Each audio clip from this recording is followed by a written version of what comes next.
اصطلاحات ہیں باقاعدہ پہلے انسان ان کو سیکھے، پھر اس کے بعد وہ مسائل کا استنباط کرنے کی تو قوت اور قدرت رکھتا ہے۔ حضرت امام اعظم ابو حنیفہ رحمۃ اللہ تعالی علیہ کا ایک مشہور قول ہے۔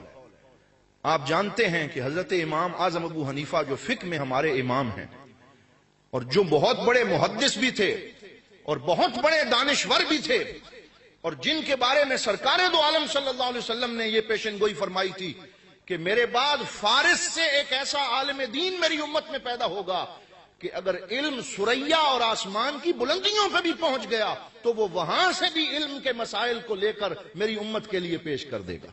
یہ حضرت امام اعظم ابو حنیفہ رحمۃ اللہ تعالی علیہ کا مقام ہے۔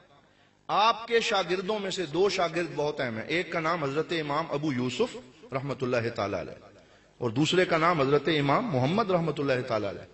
حضرت امام ابو یوسف سے ایک بڑا عجیب واقعہ پیش آیا کہ ابھی وہ اپنے استاد گرامی حضرت امام اعظم ابو حنیفہ رحمۃ اللہ تعالی علیہ سے تحصیل علم کر رہے تھے، دین سیکھ رہے تھے، اور ابھی ساری کتابیں ان کی مکمل نہیں ہوئی تھیں کہ اچانک وہ بیمار ہو گئے، اور اتنے شدید بیمار ہوئے کہ ان کے بچنے کا امکان نہ رہا۔ تو حضرت امام اعظم ابو حنیفہ روز ان کی عیادت کرنے جاتے، میرا محبوب شاگرد بیمار ہے، انہیں پوچھنے جاتے، ان کی عیادت کرنے جاتے۔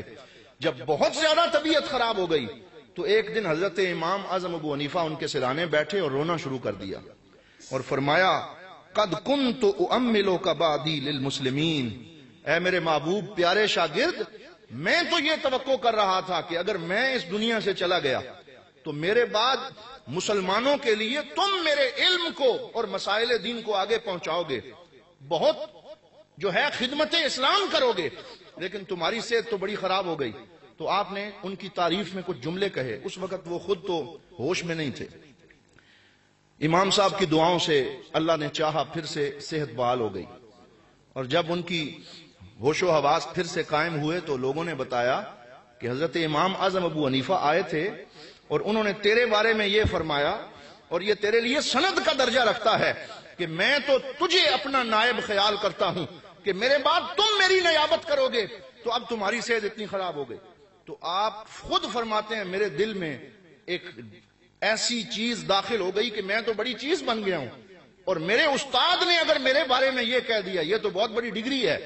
تو انہوں نے صحت یاب ہونے کے بعد ایک الگ مسجد میں اپنا الگ درس شروع کر دیا، اس میں لوگوں کو پڑھانا شروع کر دیا، حلقہ درس قائم کیا، حدیث پڑھاتے، فقہ پڑھاتے۔ حضرت امام اعظم ابو حنیفہ کو پتہ چلا تو آپ سمجھ گئے کہ ابھی اسے مزید تربیت کی ضرورت ہے، اور اگر ابھی سے میں نے اس کو اپنا حلقہ درس مستقل قائم کرنے کی اجازت دے دی تو ممکن ہے کہ ایسے مسائل بیان کرے کہ بعد میں میری فقہ کو بہت بڑا نقصان ہو جائے۔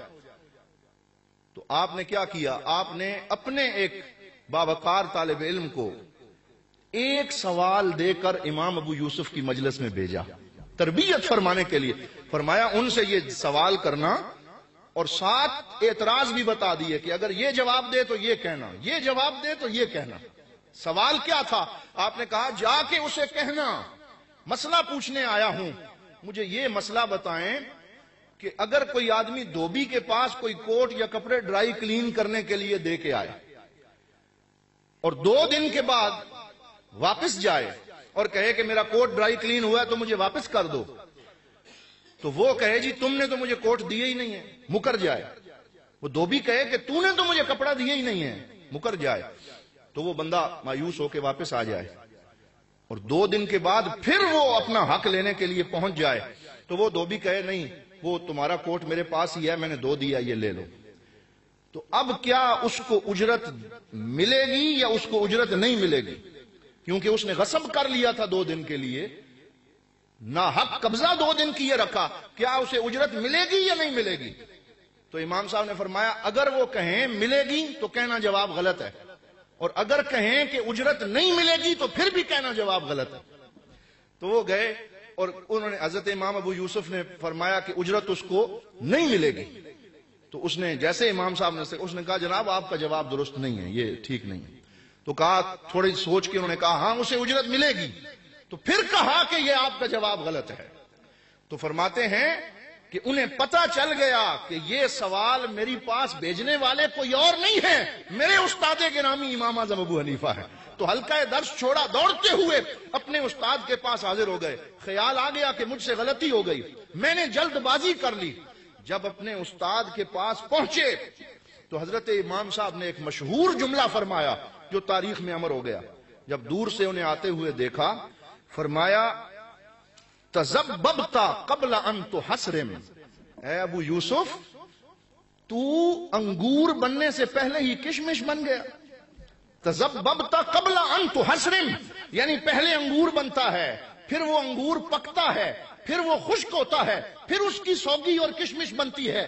تو ابھی پورا انگور بنا نہیں تھا، تو پہلے کشمش بن گیا، تو نے پہلے اپنا یہ درجہ سمجھ لیا تو آپ قدموں میں گر گئے، دونوں ہاتھ باندھ لیے، حضور مجھ سے غلطی ہوئی، پہلے میرا یہ مسئلہ تو حل کر دیں۔ فرمایا ایک اجارے اور رینٹ کا مسئلہ، ایک دھوبی کا مسئلہ ابھی آپ سے حل نہ ہو سکا تو دین اور اعتقاد کے مسائل آپ کیسے سکھائیں گے؟